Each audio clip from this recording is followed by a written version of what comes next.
Bueno, muy buenas tardes. Buenas tardes. ¿Cómo están? Bien. Disculpen pues el impasse ahí un poquito de vez con el sonido, el vato que nos salí en Cine Mood, entonces ahí más o menos pues, ahí vamos ambientando la cosa. Hace algún tiempo en esta misma galaxia, ¿de qué vamos a hablar? De la transmediación de Star Wars. La transmediación es como una novela, una caricatura, una película se transforma en juguetes, o se transforma en una tostadora, o se transforma en algo que se vuelva comprable, algo que en el mercadeo se mueva. Y en este momento no vamos a hablar solamente de que en tal año se vendió tal juguete, en tal otro, sino qué es lo que nos lleva a nosotros a comprar una pieza de plástico, que mucha gente lo diría así despectivamente. ¿Qué nos invita a nosotros a decir, yo quiero esto de Star Wars, yo quiero tener este lapicero, yo quiero tener algo de Star Wars? Entonces, las bases son muy grandes. Vamos a empezar desde 1977, yéndonos un poquito antes. En el 77, en mayo del 77 se estrenó la película en Estados Unidos. Aquí en Colombia se estrenó en diciembre 25 del 77. Por casualidad yo de niño andaba por estos lugares aquí en Bogotá y tuve la suerte. Lo que ustedes están escuchando. ¿Me están escuchando? Qué bonito le falta.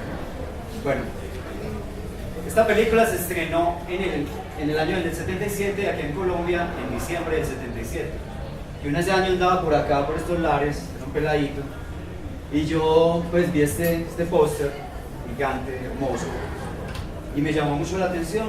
Mi mamá pues también me ayudó mucho a que tuviera esa curiosidad. Y lo primero que vi cuando entré a la sala, la primera escena que me impactó, que eso para mí es lo que primero vendió a Star Wars, fue la primera escena de la película. Esta escena es mundial, esto es demasiado fuerte porque no habían precedentes en ese momento. O sea, si ustedes se colocan en la época, en el momento, ustedes ven una pantalla widescreen y ven esto y esa nave pasa y pasa gigante, a vos te mete de una vez en la historia. O sea, la película lo mete a uno en el universo de Star Wars desde el primer momento. Le cuento la historia obviamente con las letras en perspectiva, lo mete uno en contexto, pero visualmente es esto. Uno ya sabe que ahí está sucediendo algo muy interesante. Esto fue Star Wars, en el momento aún no se llamaba No Nueva Esperanza, en el momento se pactó como una película independiente, iba a ser esa historia solamente y ya. Debido al éxito, ya luego tomó otros nombres y por eso se llamó New Hope. Más adelante, ya cuando se estuvo seguro de que iba a haber el Imperio Contraataca. Pasan varias cosas del 75 al 79. Entonces vamos a hablar de las bases. Primero está este señor, George Lucas. El tipo venía ya de tener dos éxitos y un reconocimiento cinematográfico con dos películas que eran THX 1138 de ciencia ficción. El tipo era un aficionado a la ciencia ficción y con pocas cosas hizo mucho, obtuvo mucho reconocimiento. Y la otra por su afición a la salud. Por reconocimiento, a él le gustaban mucho los autos de carreras y por eso se dio la película American Graffiti. Las dos obtuvieron mucho reconocimiento y él estuvo muy aliado con Francis Ford Coppola, que fue un apoyo muy grande para él. Y empezó a gestar lo que sería más adelante Star Wars. El tipo había influenciado por Flash Gordon, Buck Rogers, y algo que le impactó mucho fue esta película de Akira Kurosawa, Los Siete Samuráis. Akira Kurosawa era un aficionado a los westerns, a las películas de pistoleros, pero en la época el tipo no podía explotarlas porque era la época de los 40, o sea, estaba la Segunda Guerra Mundial ahí encima. Cuando terminó la Segunda Guerra en el 45, que ya Estados Unidos estaba en Japón, no querían saber nada sobre samuráis. Entonces Akira se quedó ahí como un poco frustrado y él con su hambre de mostrar algo, ya cuando ya la cosa se calmó, el tipo juntó lo que eran los westerns con los samuráis, juntó esos dos géneros. Y un amigo en un futuro invitó a George Lucas a ver una película, entre tantas que vio esta película, Los Siete Samuráis, y el tipo quedó encantado. Una de lo curioso es que las historias trágicas japonesas se llamaban los Jidai-kai. De ahí salió el nombre del Jedi. De ahí sacó el nombre de las obras dramáticas de los japoneses. Otra cosa que influyó mucho a él fue la mitología griega. Dicen por ahí que los rayos de Zeus y Poseidón cuando se enfrentan es una alusión a los sables de luz. Los sables de luz son una analogía más bien a los rayos de los dioses. Obviamente pues la mitología oriental tiene mucha filosofía, la parte de la historia de Roma, todo lo que tiene que ver con esas intrigas, el poder, lo que se hacía por el poder, cómo podía uno llegar a confabularse y llegar a matar a alguien para tener yo el poder. Eso en Star Wars sucede. La leyenda del rey Arturo lo influyó mucho. En toda historia épica entregan algo simbólico para que yo asuma mi responsabilidad como héroe. En este caso, Excalibur. Cuando el rey Arturo recibe la espada de Excalibur, es también en Star Wars, cuando Obi-Wan le entrega a Luke el sable, es cuando él recibe esa responsabilidad de salir adelante y ver qué hago yo por una causa. Esto pasa en esto. Otra gran afición para George Lucas, los aviones de la Segunda Guerra Mundial. Él quería que eso se viera reflejado en otro universo, por ejemplo, eso se nota mucho en New Hope, la batalla pues, de Yavin, la destrucción de la Estrella de la Muerte.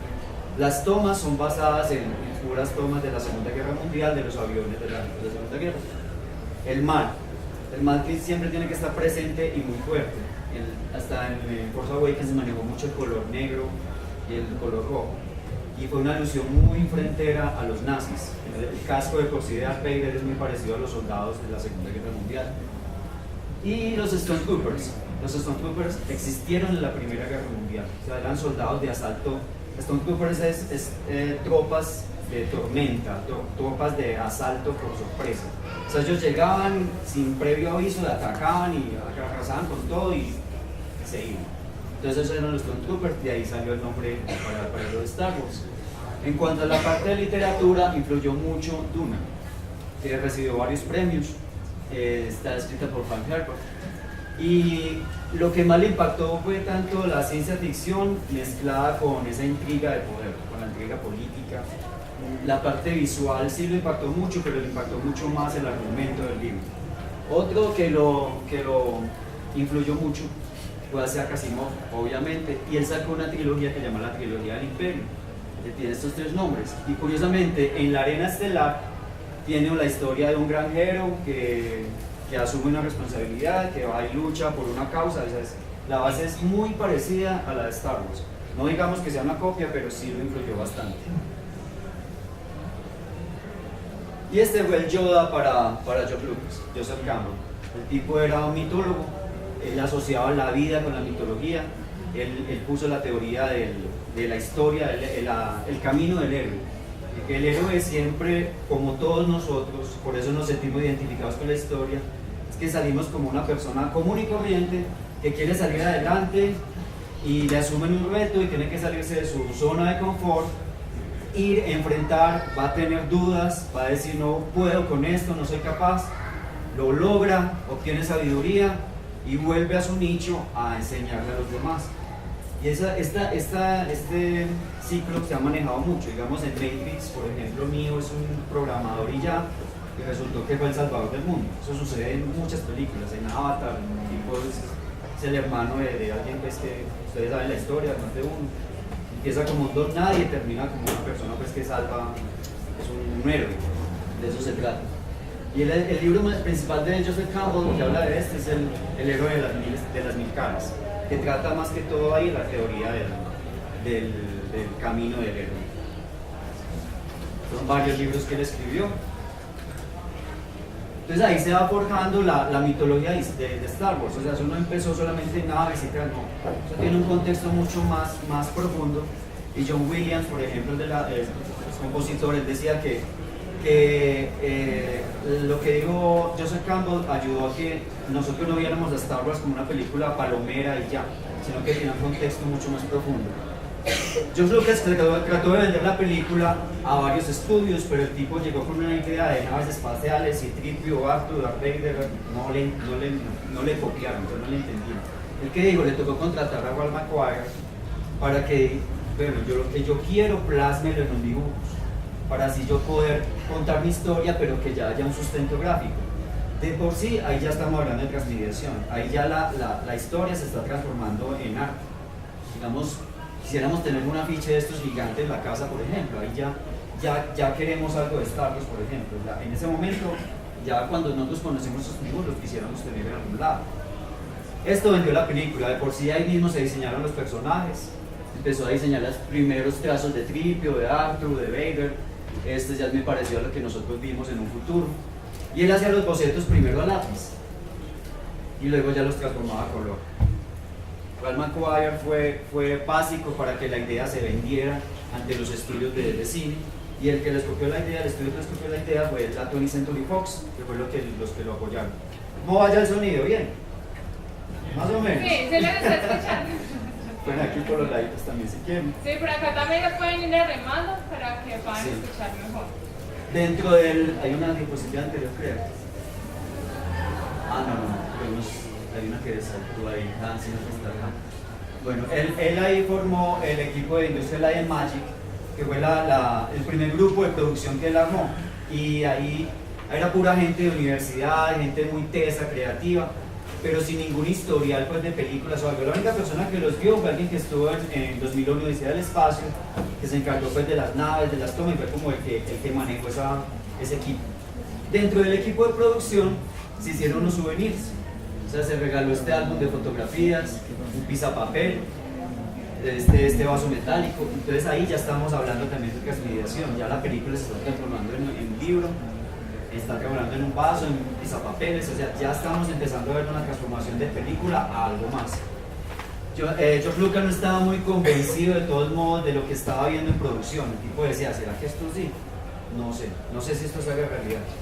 Cuando llegó este señor, John Williams, el tipo, cuando mostró su primer boceto de lo que sería la parte musical, George Lucas quedó flechado. O sea, él dijo, no, ya, esto se puede hacer. Eso fue lo que le dio a él el ánimo de decir, esto se puede, por la música de John Williams, que tiene un poder de recordación excelente. Si ustedes, yo creo que ustedes se recuerdan de Tiburón, Superman, Star Wars, y ya la tienen acá. Es un tipo que con solamente dos notas, se ganó el Oscar por Tiburón. O sea, el pam, pam, pam, pam, pam, pam. Simplemente por la falta de producción en Tiburón, no tenían, el Tiburón se les dañaba por el agua y todo se les dañaba, fue una mano de problemas. La solución fue la música. El hecho de no mostrar el tiburón y que sintieran ese pam, pam, pam, pam subiéndose, no sabía que el tiburón estaba cerca. Eso era mágico. O sea, saber que el tiburón viene con solamente escucharlo y sin mostrarlo, eso ya era mucho. Por eso George Lucas contrató a John Williams para que hiciera la música de Star Wars, y fue un acierto genial.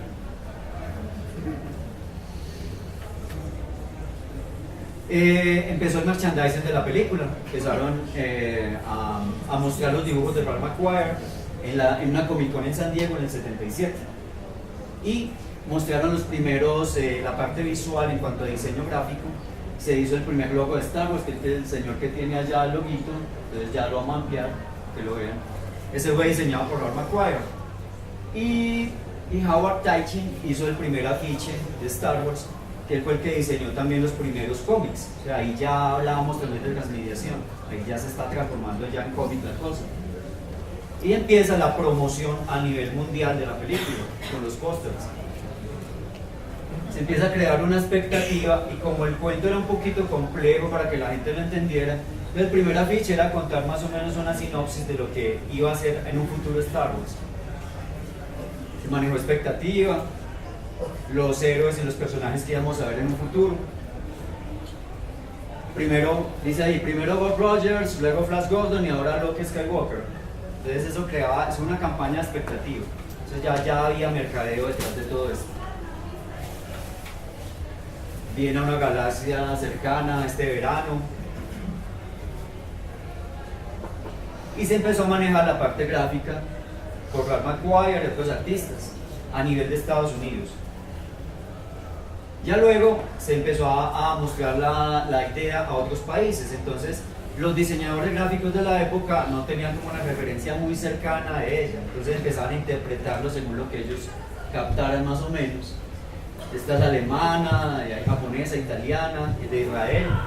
Y la más loca es estas de así, que son de Hungría, que es un concepto pues voladísimo, pero un afiche de eso sería genial tenerlo uno como Fanco, ese sería pues brutal. Ese es de Hungría, por ejemplo. ¿Qué pasó con la jugada? Pues la jugada más ingeniosa de George Lucas fue, Tony Century Fox le dijo, bueno, entonces, ¿qué vamos a hacer? ¿Le vamos a dar un sueldo? Le dijo, le vamos a subir el sueldo. Entonces dijo, no, yo no quiero eso. Yo lo que quiero es que me den un presupuesto para las películas que vengan, obviamente con optimismo, porque hay una cosa en Star Wars, y es que uno en Star Wars se tiene que arriesgar. Eso es todo director, toda gente que esté metida con Star Wars tiene que decir, bueno, nos vamos a arriesgar y pase lo que pase. Eso hizo George Lucas desde el principio. Dijo, bueno, me dan las regalías de la película y todo lo que sea producto de merchandising me lo dan a mí. Entonces la Tony Century Fox dijo, ¿en serio? Sí, no, hagámoslo. Para Tony Century Fox fue un negociazo porque ese man es un bobo y es un negocio, un inexperto, hagámosle, firmemos. Y George Lucas, pues ya saben la que sacó después de eso. Entonces empezó a pensar en juguetes. Dijo, estas figuras se pueden vender en juguetes. Él le vendió la idea a Hasbro y a Mattel. Dijo, bueno, les vendo esta idea, no se la copiaron. Dijeron que no. Entonces el tipo se fue para Cincinnati, una empresa pequeña que se llamaba Kenner, y ellos fueron los pioneros de G.I. Joe, de Barbie, y se fueron, les vendieron el cuento, les encantó, vieron el guión, genial. Había un tipo que se llamaba Bernie Loomis, que fue ya el que hizo contrato con George Lucas, y el tipo era una cabeza a nivel de mercadeo. Tanto que cuando dijeron lo de los muñecos, dijeron, necesitamos unas naves que no sean demasiado pequeñas ni demasiado grandes, y que el muñeco no sea demasiado grande para que no quepa en la nave. O sea, tenía que haber un tamaño estándar. Y lo que dijo Bernie Loomis fue estirar la mano sobre el escritorio y hacer esto. El tamaño estándar del muñeco es este. Este es el tamaño estándar, para que nos quepa en una nave, para que sea pues manejable. El tipo empezó desde ahí, Entonces el tipo le decían el oso, que el tipo era grandísimo, era una autoridad en la vuelta, y él aplicó una palabra que llamaba Bernie Loomis, ahí está. El término del tipo fue toyético. Toyético es todo de toy, exacto, o jugueteable si lo pasamos a español. Y el tipo decía que todo elemento que se pueda convertir en un juguete es toyético. Y Star Wars lo tenía todo para eso. Star Wars era muy toyético.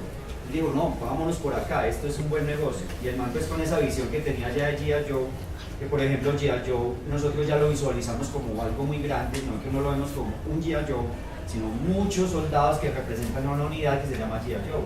O sea, esa idea, por ejemplo, fue Bernie Loomis. Entonces, el estreno, el 25 de mayo de 1977, ya la fuerza de mercadeo era muy grande. Ni siquiera había empezado la película de miren la gente. O sea, ya la gente pues ya, sin haber visto la vuelta, ya estaban más o menos acercados a lo que han visto en dibujos, en afiches, y ya hasta se han hecho sus cosplay, y ya han empezado pues con la vuelta. El estreno fue en el Teatro Chino en Hollywood. Ya había una expectativa muy grande.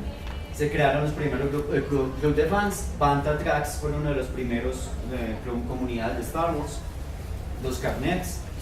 Entonces ya había gente que estaba diciendo, quiero cosas de Star Wars, quiero juguetes, Entonces Kenner había acabado de hacer un contrato hace nada. Ahí se fue para atrás. Bueno, hay un negocio. La gente quería juguetes, quería cosas de Star Wars, y Kenner había acabado de firmar con George Lucas. Entonces, y George Lucas le dijo, bueno, tienen estos bocetos de naves, estos de personajes, pero no les quiero dar mucho porque la gente se va a enterar. Entonces eran unas cositas, no había, y tampoco había tiempo. O sea, ya diciembre estaba más o menos encima, los juguetes tenían que pasar por muchos filtros para que ya se transformaran en empacados y todo y vendamos. No, en ese año era un hecho que eso no se iba a poder hacer, embalar. ¿Quién fue la solución? Bernie Loomis otra vez. El tipo dijo, bueno, no hay tiempo, espera, no hay tiempo, ¿qué vamos a hacer? Vamos a sacar dibujos para colorear, para mantener pues como la fiebre por la película, rompecabezas, y reetiquetar lo que ya tenían en Kenner. Por ejemplo, esto era un juego del Barón Rojo. ¿Y qué pasó? Lo etiquetaron. Mira que cambiaron los colores, bloqueemos la tecnología de Star Wars y hágale, vendamos. Porque no había tiempo. En diciembre supuestamente iban a sacar algo, tampoco se pudo. Pues pucha, ¿qué vamos a hacer? Otra vez entró Bernie Loomis, el oso, ¿Qué vamos a hacer, hermanito? Camisetas. ¿Qué vamos a hacer? Esta es la solución. ¿Alguien sabe más o menos qué pasó ahí? El tipo dijo, sí, eso es genial. El tipo dijo, bueno, vamos a riesgos. Riesgos como todo en Star Wars. Vamos a vender esta caja vacía con los personajes. Vamos a hacer eso en diciembre. Y les vamos a dar un bono donde diga que usted es el único acreedor en la galaxia, o sea, usted es el afortunado en toda la galaxia de tener este bono, y que en un futuro, no muy lejano, entre más o menos febrero y julio, va a tener 4 muñequitos o figuras de acción, y me disculpan ahí, que van a ser Chewie, Leia, Luke y Arthur. En esa época, entre febrero y junio, tenían que salir esos 4. Y boom, boom, o sea, funcionó, o sea, la expectativa funcionó, se vendieron las cajas vacías, los niños llegaban en Navidad, sacaban el can, destapaban la caja y nada, vacía. Pero estaba el bono, el papá le tenía que explicar al niño, no, tranquilo, que es que ya va a llegar. Entonces aquí hay unas joyitas, por ejemplo este es uno, este es el Chewie, este es del 78. La ley ya un poquito ajadita, pero hace 40 y pico de años. Luke se quedó, me quedó Luke. Por aquí está Arthur. Está Arthur por acá, del 78. Luke sí vino, pero una versión futurista, el del Imperio Contraataca. Y hay varios personajes acá que salieron más adelante, entonces continúo. Bueno, en esa espera fue más la expectativa, porque ¿qué pasó? Llegaron los Oscars y se llevaron solamente, nada más y nada menos que 7 Oscars. 1, 2, 3, 4, 5, 6, faltaba un Oscar. Ese, listo. Mejor score, mejor dirección, efectos visuales, no, se fueron en palo, o sea, se llevaron todo. Y eso fue el 28 de marzo, o sea, todavía estaba el plazo de la salida de los juguetes, entonces, claro, más expectativa todavía. O sea, ya el éxito lo tenían, ya lo tenían. Salieron el resto, todos están por acá. Aquí está Obi-Wan, está Vader, que es la voz de la corona, son Trooper, por aquí andan. Ustedes pueden ver ahí más o menos, se cayó bien. Por acá, está Grido, los de la cantina. Y venían en esa maletica. Venían en esta maletica y venían con esta basecita y ahí se colocaban los muñecos, las figuras de acción. Bueno, a partir de esto también se crearon otras cosas, no solamente personajes, sino ya instalaciones como tal. Digamos, esta es una versión reducida de las escenas de la Estrella de la Muerte. Compactador de basura, pues varias partes, el Buick, la patrulla, el TIE Fighter. Y empezó el interés de Coca-Cola, Burger Chef, otras marcas en decir, bueno, esto puede funcionar. Coca-Cola hizo el Cobot, era una versión de Arthur en Coca-Cola. El target principal eran los niños, entonces claro, los cereales, obviamente. Y salieron hasta horas de arte, digamos, Burger Chef sacó estos pósters del 78. Que son geniales, eso se venía. Si uno compraba una hamburguesa le regalaban este póster.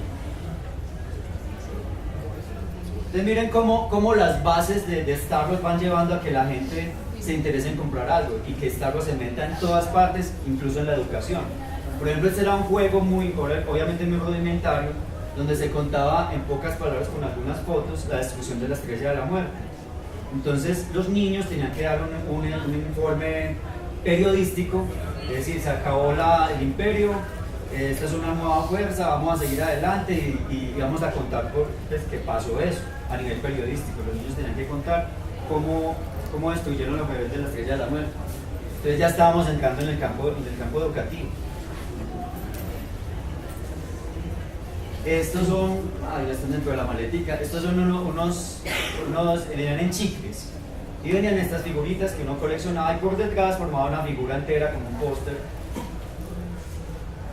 El libro de Star Wars se había escrito antes de la historia, o sea, George Lucas lo escribió, él más o menos pensando en lo que podía suceder, no se había producido aún, pero se revendió después de la película y fue un éxito total, a pesar de que la historia no es muy fiel a la película, obviamente porque no se había hecho.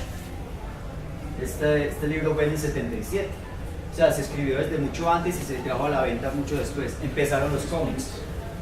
Ya el que les mostré ahorita del póster, ese fue el dibujante, Howard Haichi, que hizo los primeros cómics. Es la primera aventura que se basaba, pero en la película, o sea, no se apartaba de la película. Ya después empezó lo que nosotros llamamos un universo expandido. Empezaron los primeros cómics que no tenían nada que ver con la película y empezó con las aventuras de Han y Chu. O sea, ya no tenía que ver nada con la película, eran historias anexas. También salió un libro, una novela, que esta fue ilustrada, la portada fue ilustrada otra vez por Mark McGuire, y era una novela que se escribió después de La Nueva Esperanza. En ese momento no había tanta fiebre, ya empezó la fiebre de la gente, bueno, ¿qué viene más adelante con Star Wars? Entonces este escritor, que por cierto es el mismo de Force Awakens, es curioso eso, Alan Dean Foster, el tipo creó una historia sin haber Imperio Contraataca y sin Regreso al Jedi. O sea, el tipo creó algo diferente que nada que ver. El héroe se llamaba Starkiller, por ejemplo, Luke Starkiller. Y en un futuro esta historia fue trasladada a cómics por Marvel Comics. Pero en este momento era solamente una novela que se adaptó también a cómics, pero no era muy fiel a la película, como les comento. Empezó algo que hace que Star Wars no es vulnerable, y hay cosas de las que uno hace que uno dice me arrepiento y que no me tomen, como cuando le toman unas fotos y uno dice no, esconda esta foto tan fea de niño. Es algo así, algo pasó con Star Wars aquí que para muchos fue un descarche. Fue el especial de Navidad. Por cierto, hay unas imágenes por ahí de Harrison Ford y Mark Hamill con una cara de incómodos, porque para ellos fue, no, Leia cantaba, sí, el formato, los diálogos, es una cosa que no. ¿Qué hubo positivo? Dentro de ese programa hubo un pequeño clip animado, ahí otra transmediación se convirtió en serie, no en serie animada, sino en animación, y un pequeño corto donde apareció un personaje que creó expectativa y que no lo habíamos visto gráficamente ni en pantalla, ni dibujado, ni nada, y fue Boba Fett. Ese personaje, cuando lo vieron, dijeron, bueno, este personaje, ¿qué? Esa voz tan oscura, mira que es como un guerrero, un mercenario, ¿qué? Creó expectativa. Entonces ya también se quiso tener el muñeco, la figura de Boba Fett. Yo quiero tener